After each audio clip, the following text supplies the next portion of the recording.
मैं GS सचदेवा हिंदू राष्ट्र times का चैनल में के लिए मैं बोलता भी हूँ। अभी मैंने पीछे करा 6-7 वीडियो मैंने दी है। मेरी सारी वीडियो जो है आपको हिंदू राष्ट्र के प्रति ही मैं समर्पित करना चाह रहा हूँ, हिंदुओं को, क्योंकि उनकी जो पुराना साहित्य रहा, पुराना इतिहास रहा, 1947 से पहले जब 160-70 साल अंग्रेज़ों ने यहाँ पे राज किया, तो उस समय बहुत हमारे वीर पैदा हुए जिन्होंने आज़ादी के जंग में हिस्सा लिया।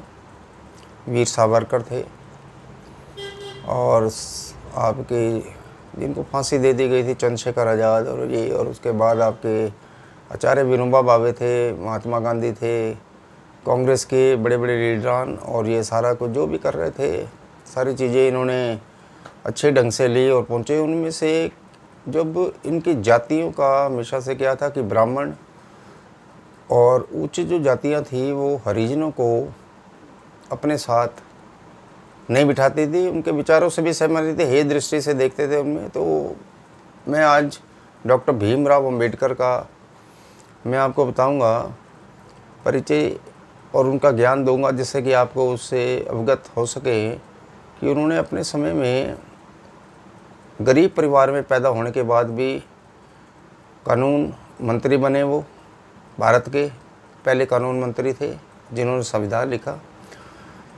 ये वीडियो आप आखिर तक सुनना, इसमें मैं कुछ चीज़ें आपको नहीं बताऊंगा जो शायद आपको ना पता हो, और बाकी इतिहासकारों में और बुक्स में आप अंबेडकर वगैरह की बुक्स भी पढ़े, थोड़ा सा आगे अच्छी चीज़ों का करो। इस समय आप घर बैठे हो, मनन करें, जैसे कि आपको इनके चीज़ों का जो है मैं अवगत कराना भी चाहता हूँ और होना भी चाहिए।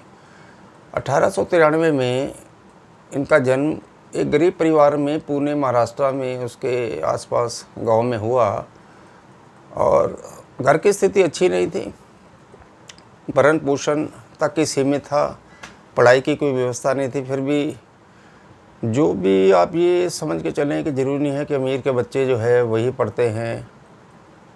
सकते हैं, गरीब के बच्चे भी बहुत आगे गए, उनको भी ठीक अवसर मिलना चाहिए, और ठीक अवसर मिला भी। और जाके इन्होंने एक हमारे पुणे में एक शिवाजी राव थे, जब इन्होंने 11वीं क्लास पास कर ली तो मैट्रिक पास करने के बाद लगा, उस समय तो 11वीं भी नहीं होती थी, मैट्रिक तक इन्होंने करी थी, वो भी किताबें मांग के और वो करके। स्कूल में फ़ीस नहीं थी, फिर भी उन्होंने जैसे ऐसे करके वो अपनी मैट्रिक पास की है। उसके बाद उस शिक्षा के लिए जब उनको ज़रूरत पड़ी तो वहाँ पे एक सज्जन थे जिनका नाम शिवाजी राव था, पुणे में। उनका ध्यान इन पर पड़ा, उनको ये नज़र आया कि ये बच्चा जो है कल को बहुत अच्छा निकल सकता है, बुद्धि चातुर्य भी है, लगनशील है, इसमें कई तरह की। जब उन्होंने विशेषताएं देखी तो इंग्लिश भी उसकी अच्छी थी बच्चे की, जब ये बाल्यावस्था में थे। तो धीरे धीरे करके इनको इतना ज्ञान था कि ये रात को सड़क पे जो लैंप पोस्ट है थोड़ी सी, वो भी उस समय कहाँ होती थी, जो है दिए की रोशनी पे इन्होंने पढ़ाई करी है, बड़ी परेशानियों में करके फिर भी नाम ऊंचा करा देश का। तो हर भारतीय को उनका सलाम करना चाहिए। और फिर ये जब ये 2008 में ये लगभग 15 साल के जब हुए, तो शिवाजी राव ने इनका सारा पढ़ाई लिखाई का खर्चा अपने ऊपर ले लिया था। तो इनको बैरिस्टर की पढ़ाई करने के लिए लंदन भेजा, तो जहाँ पे ये 1930 में 15 साल बाद इनको ये लगा लो कि और भी पढ़ाई करी उन्होंने, लेकिन कानून विशेषज्ञ थे, उसमें इनको अवार्ड भी मिला। लॉ की डिग्री तो उनको मिल गई थी 4 साल बाद, लेकिन उसके बाद इनको एक इंटेलिजेंस स्कॉलर का अवार्ड भी लंदन में मिला। अब लंदन की जहाँ तक बात है, उस व्यवस्था में आप ये समझें कि 160-70 साल के लगभग अंग्रेज़ों ने सारे विश्व पे 3/4 of the world, British emperor has ruled in a different time and status. He has already timing of that I told you, ruling party of British has in the Japan, Malaysia, Turkey, all over the world, 3/4 of the world, British ruled out. India में भी उनका राज था। धीरे धीरे आके जब उन्होंने वहाँ देखा, मैं आपको बता रहा था कि लंदन में जब उनकी पढ़ाई की व्यवस्था के समय की मैं बात बता रहा हूँ कि जो वहाँ पे हरिजनों को, स्टूल कास्ट को, वहाँ भी अपना जो है अंग्रेज़ जो है उनको अलग रखते थे। खाने पान की व्यवस्था भी इनकी अलग थी, बड़ा दिक्कत थी कपड़े धोने, और उसमें बड़ी परेशानियों में इन्होंने करा। फिर भी अपना छुआछूत वो समझते थे, मैं हरिजन हूँ, उस हिसाब से उन्होंने कभी इस चीज़ का थॉट आता भी है, लेकिन मन में फिर मजबूरी और वो करके उन्होंने वक्त को निकाला। वहाँ पर इनको होम में एक सर्वेंट मिला था और उन्होंने भी उसको दूर से ही वो भोजन की थाली दे जाता था। अलग ही बैठते थे, लाइब्रेरी वगैरह में ऐसी व्यवस्था नहीं थी कि उनको। तो कुल मिला के जो व्यवस्था आज है वही उस समय की लगा के चलो। आज भी हरिजन गरीब, इतने साल हो गए हमारे देश को आज़ाद हुए, उसके बाद भी हरिजन की, गरीब की, दलित की जो परेशानियां हैं ये राजनीतिक पार्टियां नहीं देखती। दिखाने को कुछ भी है, उसका जिक्र मैं करूंगा। आप मेरी इस वीडियो को पूरा देखेंगे, आपको समझ आ जाएगी उसमें क्या सच्चाइयाँ हैं। अब चीज़ ये आ रही है कि जब इन चीज़ों में 1933 के करीब करीब अंग्रेज़ों ने मन बना लिया था कि वो इंडिया को, भारत को छोड़ना चाह रहे थे, इनको फ्री करना चाह रहे थे।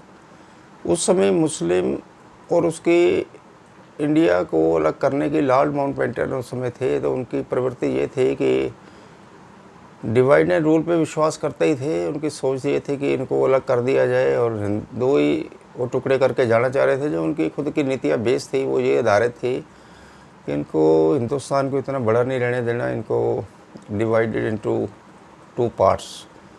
तो मोहम्मद अली जिन्ना से लॉर्ड माउंटबेटन की बात होती थी, उधर जवाहरलाल नेहरू थे, महात्मा गांधी तो उस समय के मुख्य जो है धारा में थे। और उस समय सरदार पटेल है और मौलाना आज़ाद, सारे हुआ करते थे कांग्रेस में, अच्छे व्यक्तित्व रहे शुरू में। कांग्रेस तो बाद में आके ख़राब हुई है।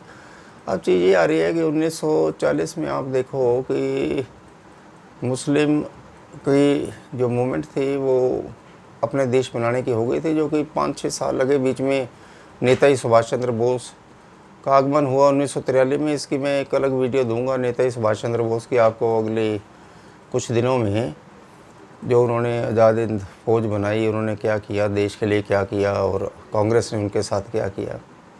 कांग्रेस ने हमेशा दूसरे आदमियों को, जो बड़े आदमी थे, जो स्वतंत्रता सेनानी थे, उनको कभी पूछा नहीं है, क्योंकि उनका सिर्फ एक इतिहास रहा कांग्रेस का कि अपने ही वर्चस्व को उन्होंने आगे बढ़ाने की कोशिश की है, परिवारवाद को आगे लाने की कोशिश की है। इसी वजह से आज जो वर्तमान परिस्थितियाँ हैं वो बहुत ही भयानक मोड़ पे। ये जब 2014 में मोदी जी ने प्रधानमंत्री की कुर्सी पे आसीन हुए थे तो बहुत परेशानियां थी, रिज़र्व भी नहीं थे, दूसरे नहीं थे। चलो मैं अब इस मुद्दे को दूसरी तरफ ला रहा हूँ, क्योंकि मेन मुख्य धारा, मुख्य बातों से मैं उलझना नहीं चाहता।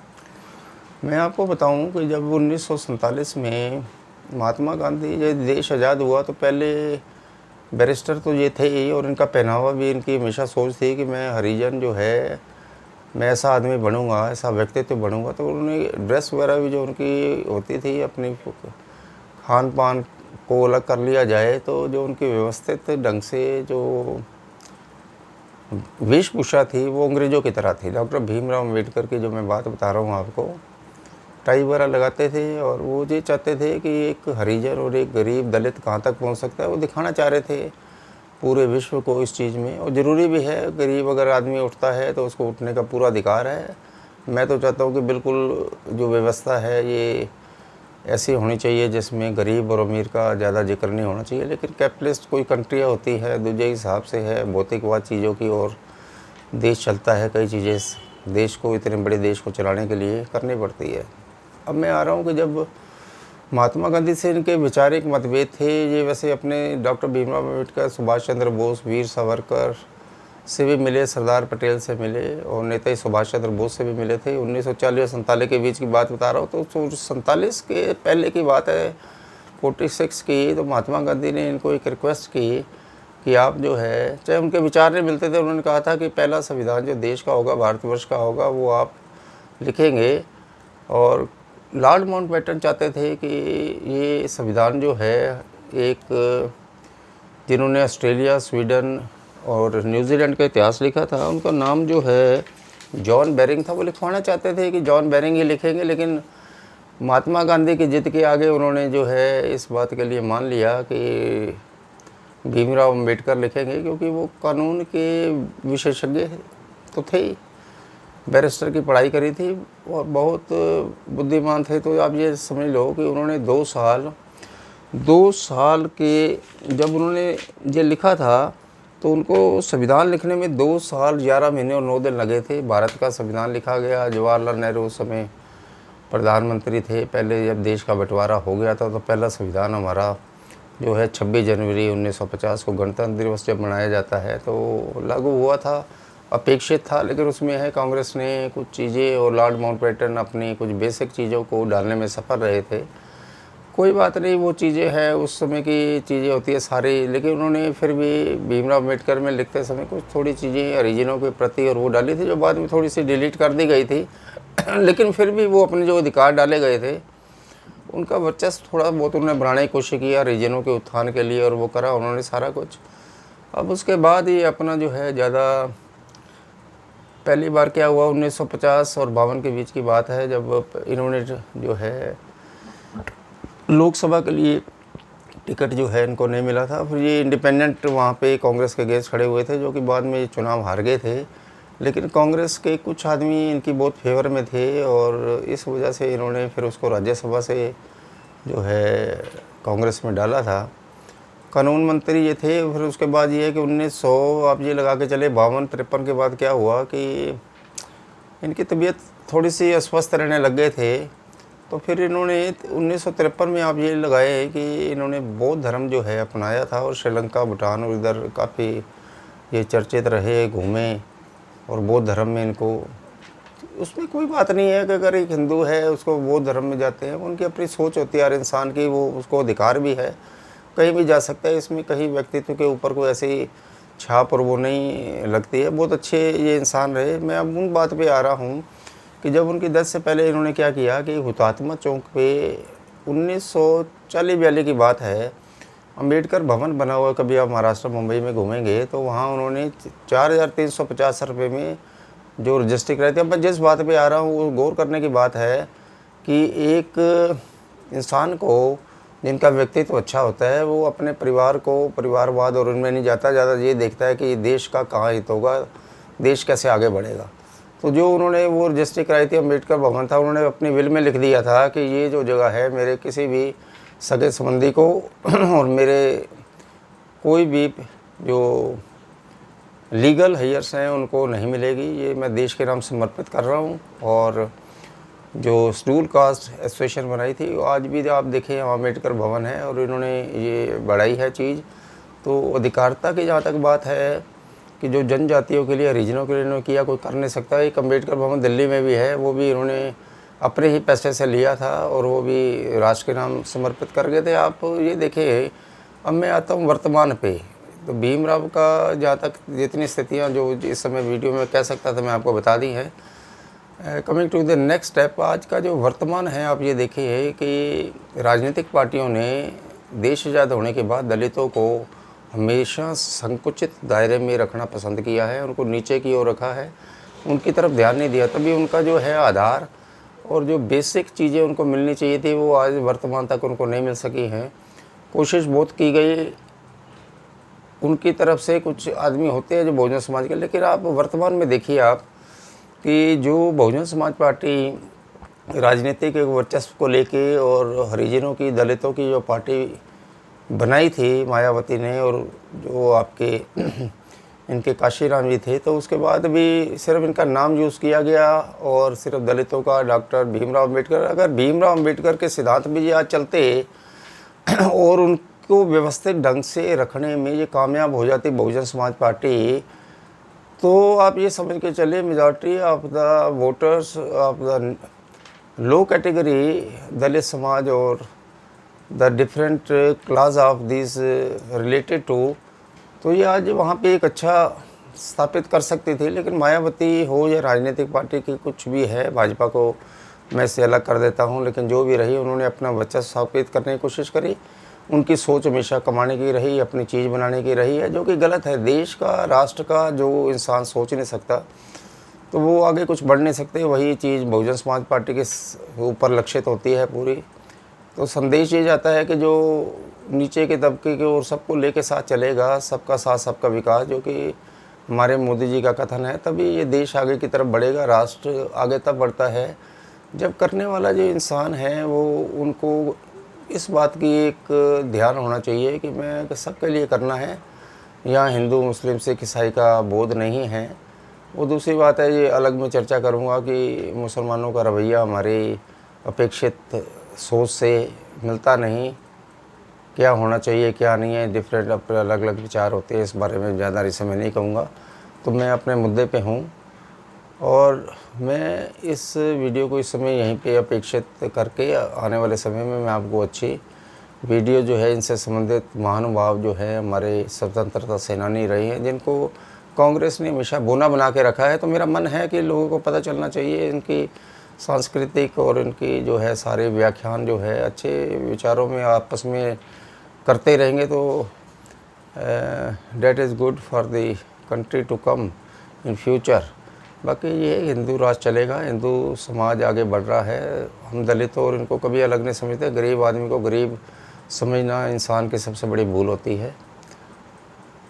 मैं सिर्फ आपको ये कहता हूँ कि मेरे वीडियो को आखिर तक दिया करो। मैं नई नई चीज़ें आपको देता रहूँगा और इस वीडियो को शेयर और करके सब्सक्राइब इस चैनल को जब तक करेंगे तो एक लक्षित में संभावना में मेरे को भी सपोर्ट मिलेगी। आपका कुछ जाएगा नहीं और मेरे को एक आपकी जो सपोर्ट मैं आपसे चाहता हूँ, समर्थन चाहता हूँ, मिल जाएगा। जय हिंद, जय भारत।